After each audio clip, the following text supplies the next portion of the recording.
Obrigado, Sr. Presidente. Antes de mais, um cumprimento ao Sr. Presidente da IP, ao Sr. Vice-Presidente, a toda a equipa e ir direto ao assunto.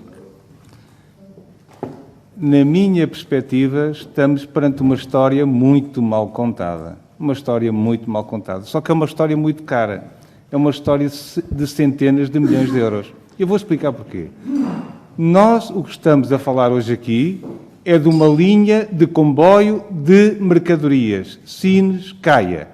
Linha de comboio de mercadorias, Sines-Caia. É o que estamos a falar. Uma linha de mercadorias que não tem prevista em toda a região Alentejo uma estação de paragem de comboios. Não está prevista em nenhum estudo. O SE, a CIMAC, os municípios interessados, não está previsto. Zero. Ao dia de hoje, construindo a linha, os alentejanos, as empresas alentejanas, vão ficar a ver os comboios de mercadorias a passar ao lado, a vê-los a passar. Onde quer que passem, vão vê-los a passar.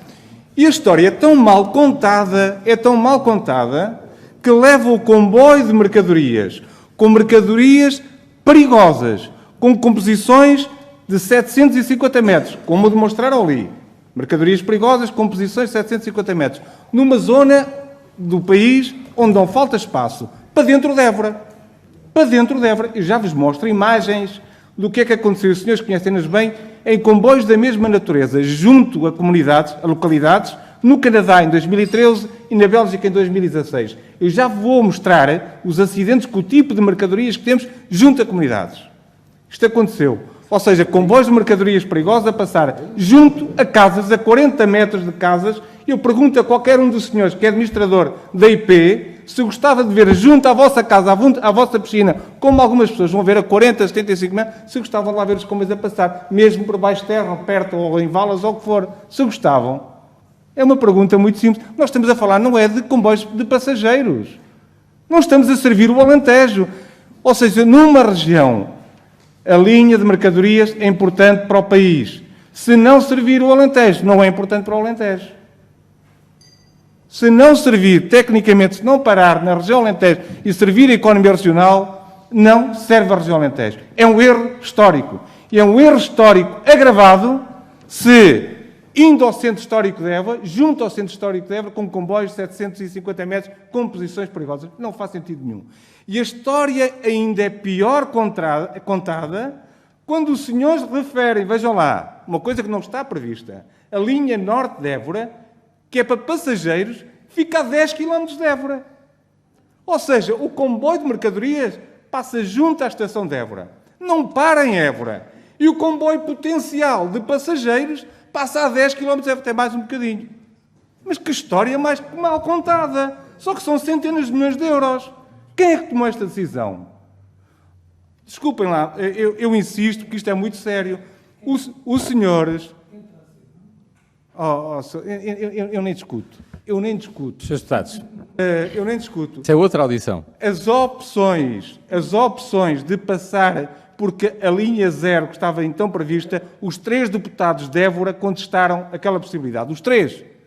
Não quisemos. Como a população não quis a Câmara, não aconteceu. Ponto. Acabou. Nós temos a possibilidade, ou teríamos a possibilidade de corrigir um erro histórico. Não o estamos a fazer. Eu vou explicar porquê. Ainda mais.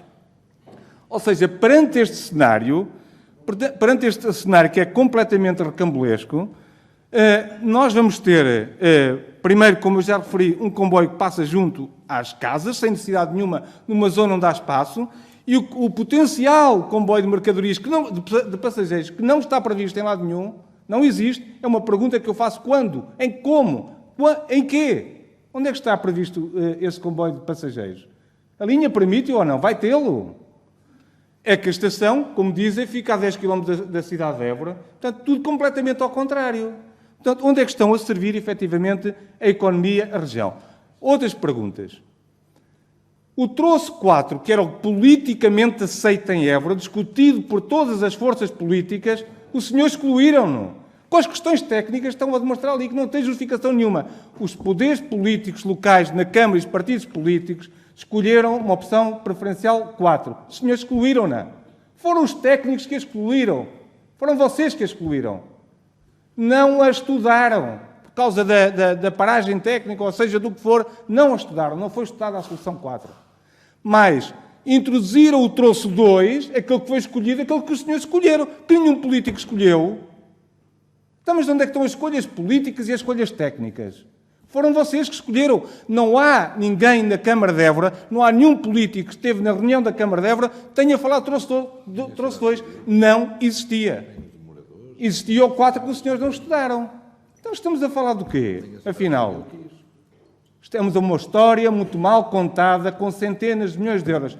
Esta linha, da forma como está a ser feita, e está a ser contestada novamente, é um erro histórico. E vem com o histórico, estão a discutir estas coisas todas com a Câmara de Évora. A única reunião que tiveram com a Câmara de Évora, eu confirmo rapidamente, foi há pouco tempo para falarem da decisão, pela primeira vez, que ia ser o troço 2. Houve alguma reunião técnica a seguir a essa decisão do troço 2? Pergunta, a pedido da Câmara de Évora, foi pedida uma reunião AIP há muito tempo. Tiveram reunião e os senhores anunciaram o troço 2. A Câmara de Évora mostrou disponibilidade para, dentro de tudo que acontecer, estudar as soluções minimalistas. Foi a solução que a Câmara de Évora se apresentou. Mas não houve nenhuma reunião técnica com a Câmara de Évora. Como estou a dizer, estudar os nivelamentos ou não nivelamentos. Não houve nada. Não houve nada. Portanto, desculpem lá, estamos a falar de um assunto demasiado sério e muito maltratado. Muito maltratado. Isto ficou hoje claramente desmontado aquilo que eu suspeitava. Não há estações, comboios perigosos a passar em Évora e não serve passageiros. Não está previsto nada disso. E a história das zonas smart, por insistência da Assembleia da República, por projetos de resolução apresentados pelo PSE e depois, posteriormente, pelo PCP, foi aprovado um projeto de resolução nesse sentido. Mas não está nada estudado. E os senhores do IP, o que é que dizem às autarquias? Os senhores dizem, olha, estudem lá, paguem lá os senhores, paguem lá isso, foi o que disseram às autarquias. Foi ou não foi? E mais, quando a Câmara de Évora fala disso, vocês dirigem-se à CIMAC, à Comunidade Intermunicipal, a Comunidade Intermunicipal que estuda o melhor sítio. Com uns estão a estudar a zona dos Mármores, com o Presidente da Comunidade Intermunicipal, que é o Presidente da Câmara de Évora. Os senhores estudem lá o melhor sítio. Mas quais plataformas? Não há cá plataforma nenhuma. Eu gostava que respondessem com clareza estas questões que eu vos coloquei, estas dúvidas todas, estas incertezas. Muito obrigado.